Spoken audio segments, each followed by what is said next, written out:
noite. Seguimos en Lerias do Moucho falando de literatura, de cultura.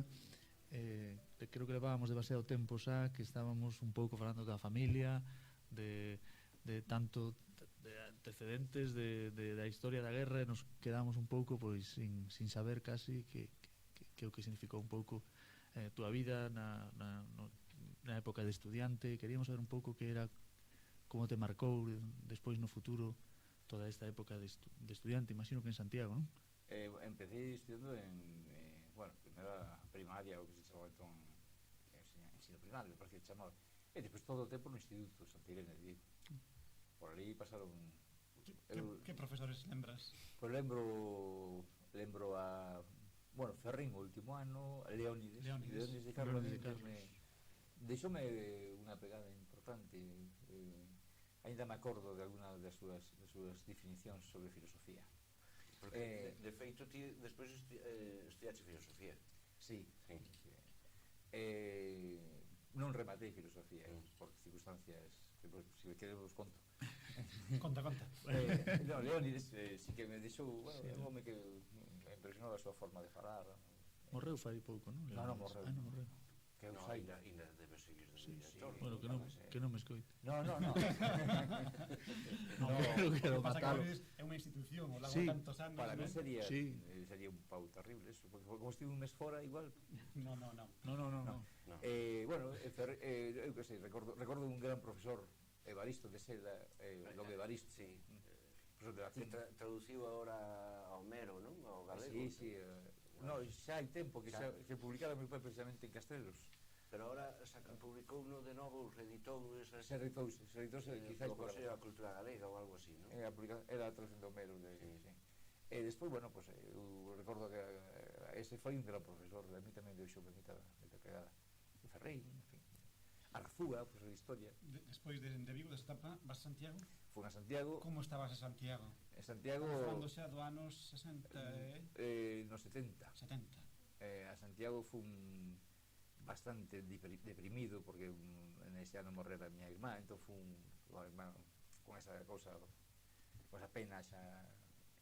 E non, non era o Santiago de agora, é un Santiago por unha parte máis divertido, pero por outra banda un Santiago absolutamente carente de actividades culturais, estaba todo prohibido. Ali recibín varios porrazos da policía.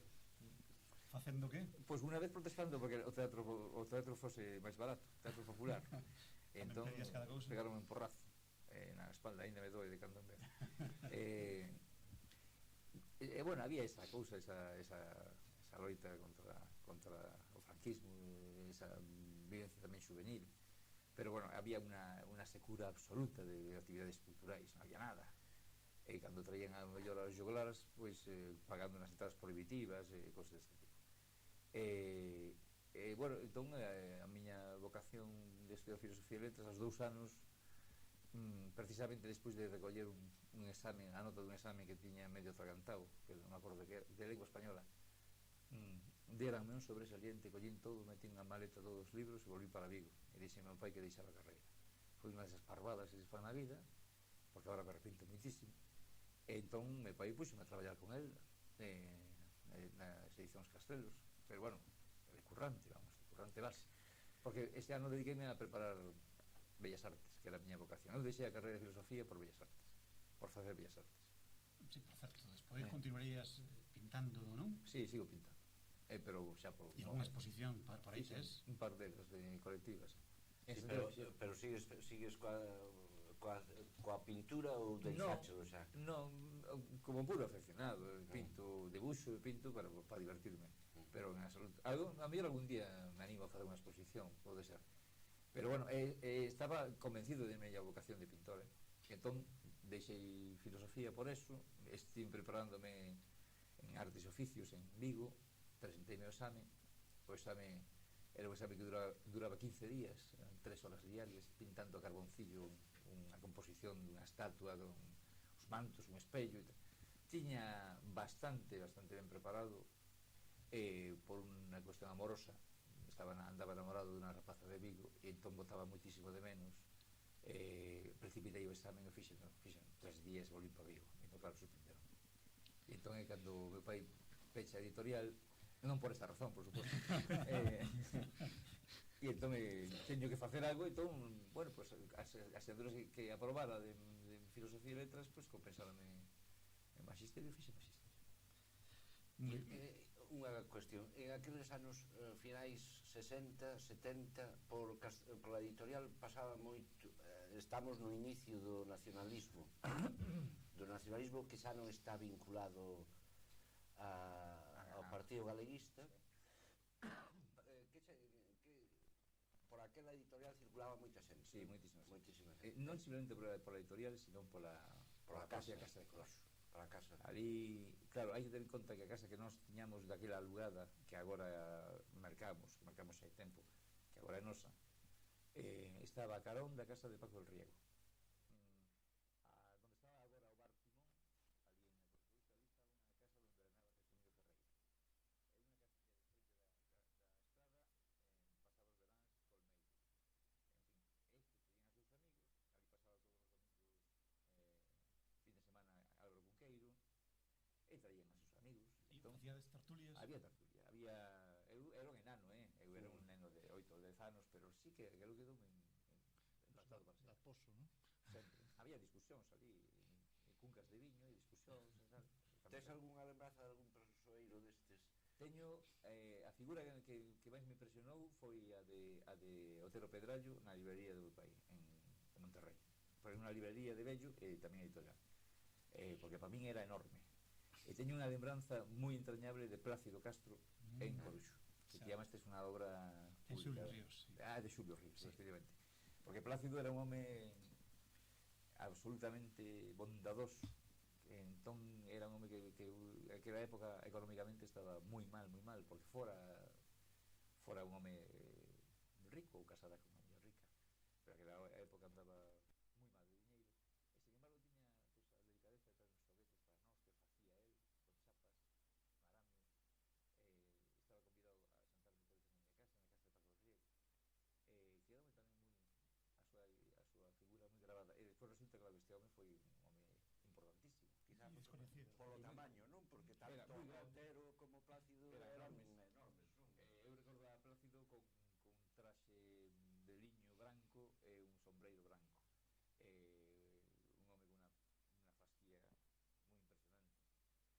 Este home depois enterome co tempo que, bueno, pues que tivo na ONU unhas introduccións de recoñecemento da idioma galego, da nacionalidade galega, os seus programas na BBC de Londres, e por ali pasou tamén pues, Nina Epton, que fixe un libro bastante demencial, que é unha especie de libro de viaxes sobre Galicia, xa de erros e prexuicios, pero era unha muller guapísima, en fin, moita xente. O propio Beiras, recordo de pequeno, bueno, Beiras é un home de 60 e tantos anos, pero recordo cando eu era un neno e ele era un mozalbete, mozo, que bueno, que era un home xa prometía.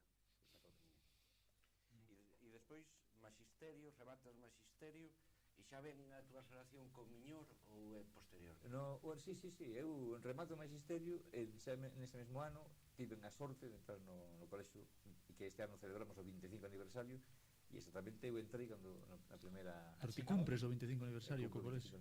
A chegada ao Miñor é unha chegada voluntaria, o sea, o Miñor foi un destino buscado. Non, porque, bueno, sí foi buscado. Eu enteríme que había unhas prazas para un colexio que se estaba construindo, bueno, o edificio estaba construído, pero se estaba construindo como colexio, e presenteime, fixeron unha entrevista, unha longa entrevista, e entrei como profesor. E agora, pois, teño xa, sou un funcionario. Despois de 25 anos. Non, teño a praza de propiedade aí para sempre. Eu me refería, cando te preguntaba se é voluntaria, quero decir, porque hai moita xente que chega ao Miñor, pois, voluntariamente desde outros sitios, non? Pero ti logo te implicas fundamentalmente. É que podíamos falar, o mesmo que falamos da faceta de pintura, de Alfonso se podía falar de outras aficións, como do piano, non? Da guitarra e de outra serie de cualidades artísticas que demostran, pois, un home polifacético, non? Pero cando chegas ao Valmiñor, eu me refería así despois, porque me refiero que é importante porque nas túas obras, por exemplo, aparece reflexado en moitos sitios, o sea, desde Olla hasta eu creo que hai un lugar que inventas que se llama Ramallón, que algo que ten que ver con isto, sí, é non? unha mestura de Ramallós e Mallón. Ramallós e Mallón. Olla é o último, sí. Bueno, o penúltimo, porque debo sacar o libro xa, debe estar xa a pique de sair. Nese libro sai Pansión, precisamente, que é unha historia, unha novela. En a primeira novela que fixen sai Monteferro. Ese novo libro é O Bosque das Levas. O Bosque de Levas. De Levas, sí, O Bosque de Levas. Pero que tiña que estar xa publicado o ano pasado. O que sucede que presentei no Premio Xerais, de novo, porque eu xa gañara no 90, quedou finalista do Premio Xerais, e presentei no Premio Eixo Atlántico, onde tamén quedou finalista, pero non gañei. Entón, ali perdí un ano, e entón sai agora para o Nadal. Sin embargo, eres un escritor de éxito, diríamos, nos premios, non? Sí, tiro moito porque, por exemplo, o Xerais de novela leváchelo no 90, non? Coas baleas de Eduardo Reynós. Sí. Despois levaches o García Barros. Sí, no 96. No 96, co espírito de, que é a que está ambientada en Ollas, non? Despois levaches algúns premios máis, non? Sí, levei 12 premios. 12 premios. O sea que... Pero bueno, estas cosas son muchas veces unha lotería, hai que presentarse para gañarlos, claro, pero bueno, influyen moitos os xurados que haxa. Eu non vou negar que se foron premiados terían a súa calidade, pero moitas veces son puras circunstancias tamén de... Que importancia teñen os premios para... Bueno, para mí tiveron moita, porque eu cando... Bueno, eu primeiro gañar o premio do Facho de Contos infantís, e bueno, seguinte repetín.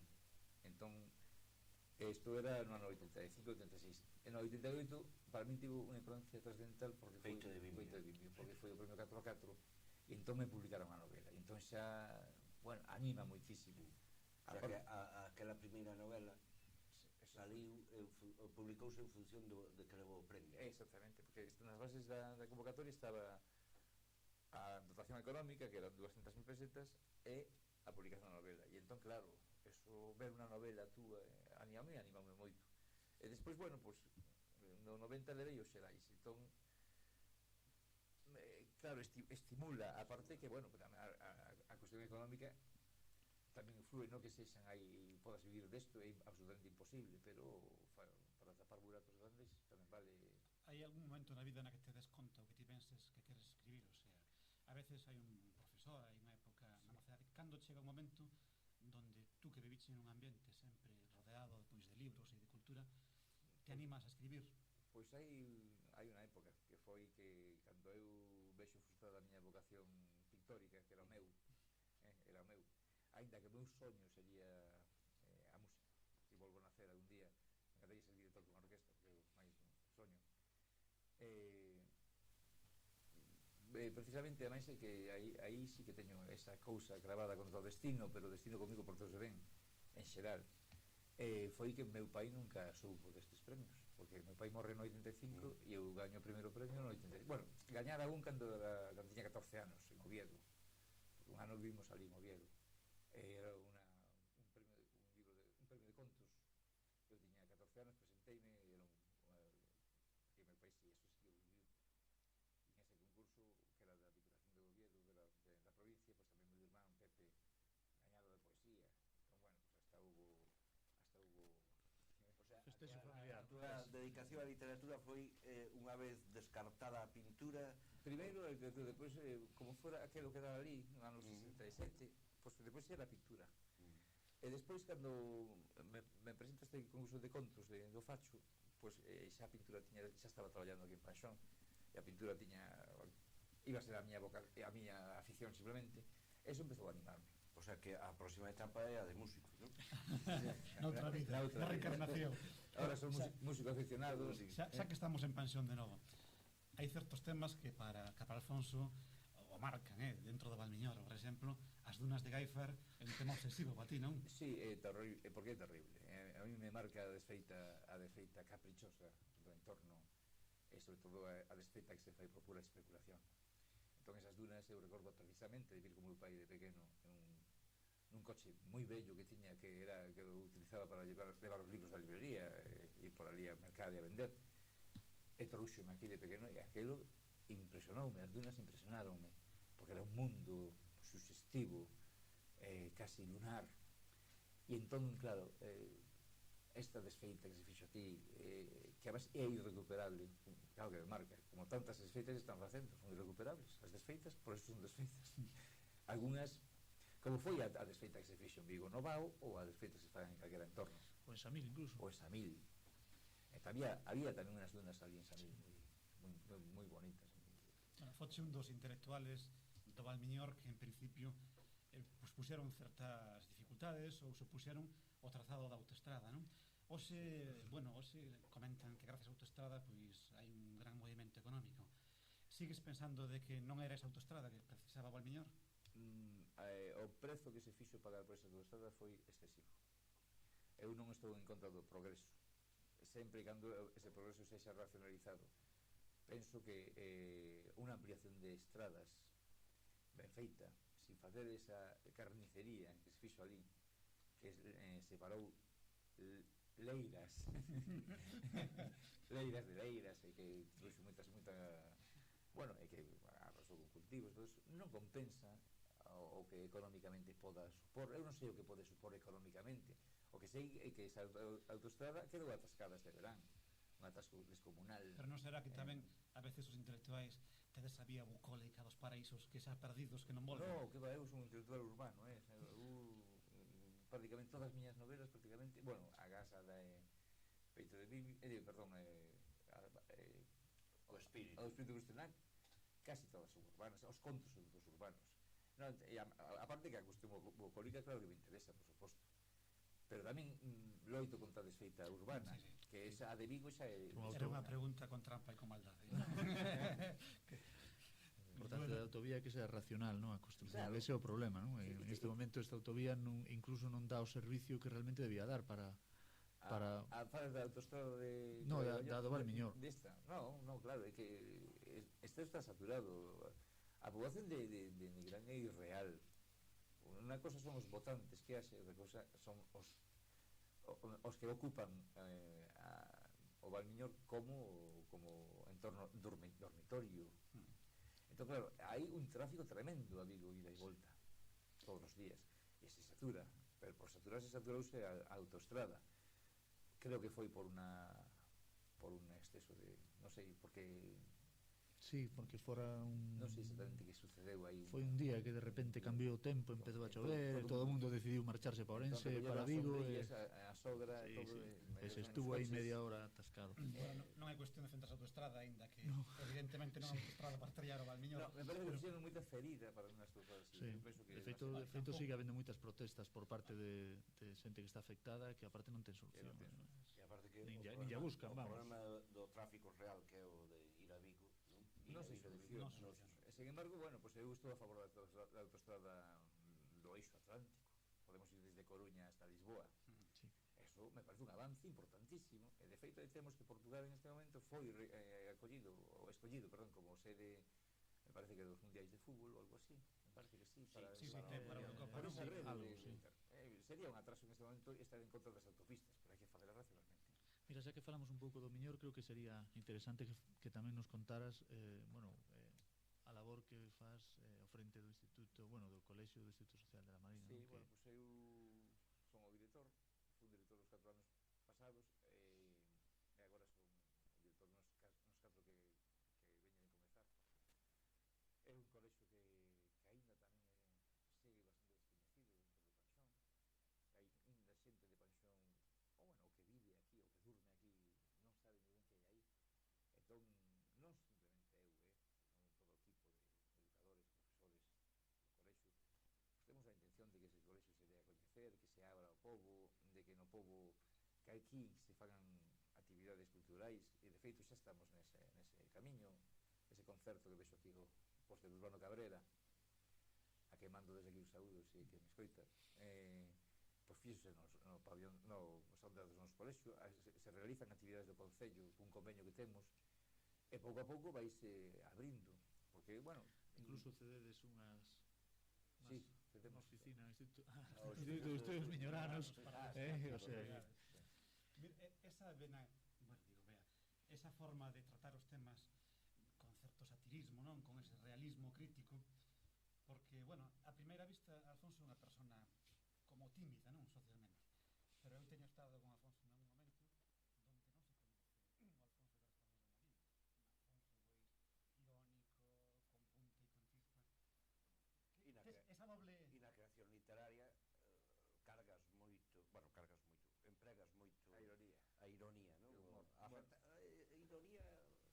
retranca tamén, non? Sí, Un pouco. retranca humor. Bueno, me parece un arma de defensa.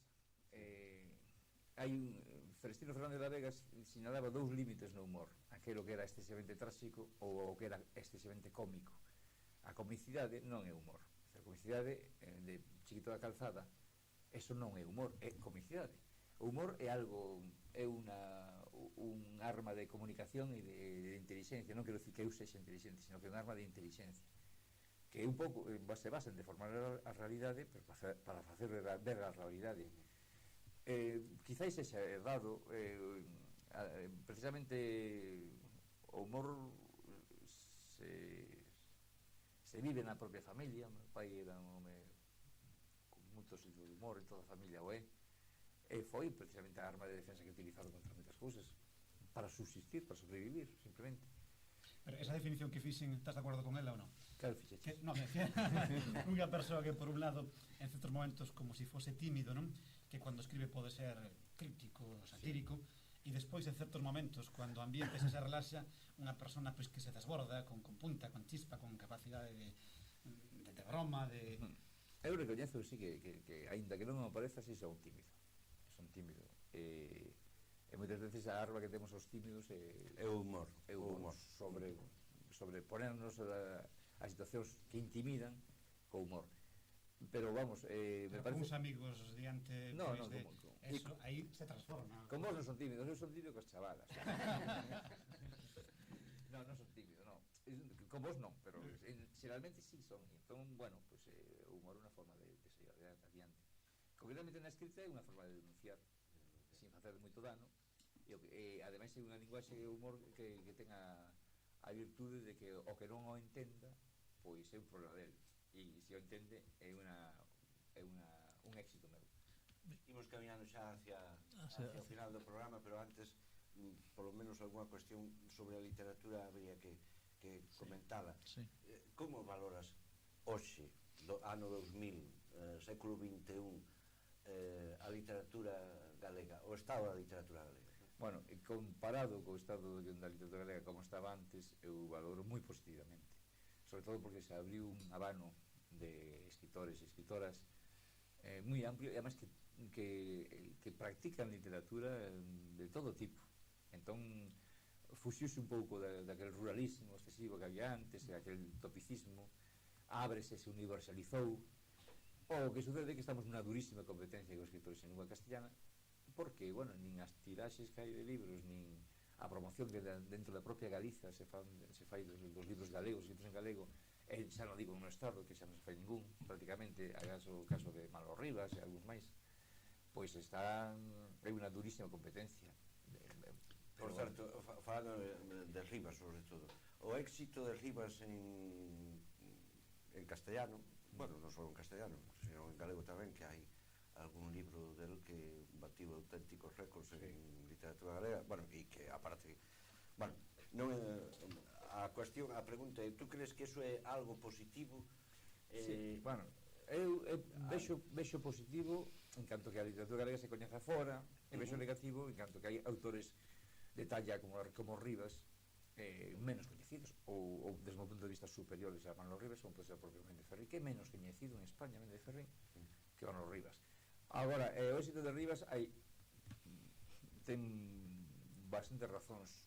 Eu é unha persoa que, aparte de ser amigo meu, que quero e que admiro, que é un home absolutamente entrañable no seu trato, un home entrañable. Pois eu penso que aí tamén hai cuestións de tipo de marketing, de que un home moi curriño, como dicen as vellas que van a marcar os libros, que curriño é. E depois sociolóxicamente é un fenómeno interesantísimo, pois que un escritor galego, a xente que vai a asinar exemplares del, a comercarllas exemplares para que os asine, daba dúas voltas a la Alameda de Vigo, e había velliñas que comentaban, eu estive na fila para ver o que se decía, pois eso, que era moi curriño, ou que ela non leía nunca en galego, pero estaba Manolo Rivas. Bueno, pues a mí, incluso hai unha unha cousa que é curiosísima, en Madrid debe haber algo así como 300 ou 400 mil galeos, por lo menos. Sí, por lo menos. E eu sei de moitos ambientes en Madrid que utilizan a literatura de Rivas como unha catecismo. Núcleo de No, como unha... punto de encontro. Sí, como un punto de encontro e de afirmación. Temos un gran escritor tamén. Quería preguntar, Leemos, non? Leemos. ahora que estamos vendo o momento da literatura galega, pois no Estado, a min hai tempo me comentou Uxía, a cantante, que ela cando cantaba en galego e iba fora, non? Pois que había unha boa recepción. Sin embargo, nos medios de comunicación, que antes había un programa na Dúas onde cantaban distintos cantautores en as distintas linguas, que había tremendas protestas por parte dos poderes do Estado e hubo que retirar ese programa, non? Desde o punto de vista intelectual, se nota esa incomprensión por parte da intelectualidade do Estado cos fenómenos da diferencia, cos fenómenos pois, que teñen que ver con outras culturas? Tremendamente. Estamos pagando as consecuencias do antinacionalismo e do centralismo de unha forma tremenda. A simplificación e coller o rábano polas follas, a simplificación de todo o nacionalismo como algo malo, cando precisamente a intención do nacionalismo é a contraria, está facendo auténticos estragos.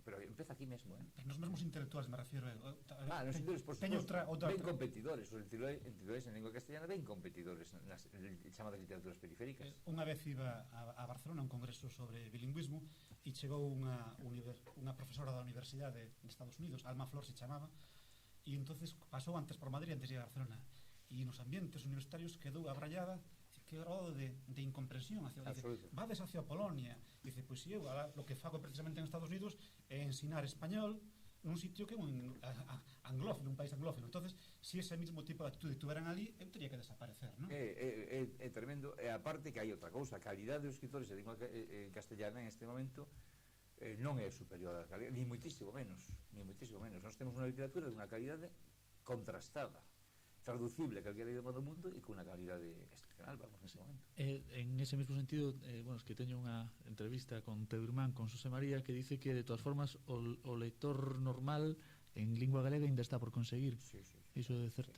Crees que é certo tamén? É absolutamente certo. Tú eres optimista con respecto ao futuro da lingua ou máis pesimista? Porque outro día estuvo aquí Casares e Casares que sempre pretende ser optimista, non? Non, eu tampouco son optimista. Eu non sei o que diría Casares, pero moi optimista. Ele poñía moi o informe tráxico da literatura galega de Alonso Montero aínda sigue vixente, porque o fenómeno da normalización lingüística está retrocedendo.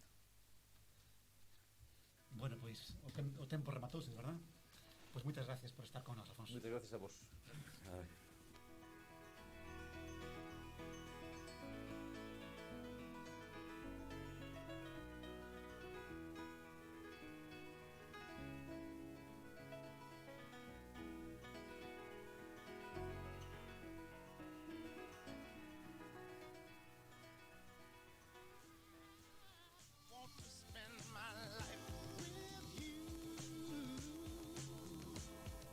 Tranquilo, relaxando un pouco o xogo, porque neste caso parece que lle interesa bastante máis o Celta.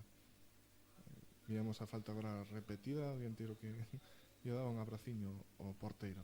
Xa xoga Wagner no medio campo do Celta, chegando á línea divisoria do ambos os dous campos, o brasileiro que regatea, moito lle gusta coller mamar o balón, que diría a Wagner. É moi técnico, que pasa que é moi novo tamén.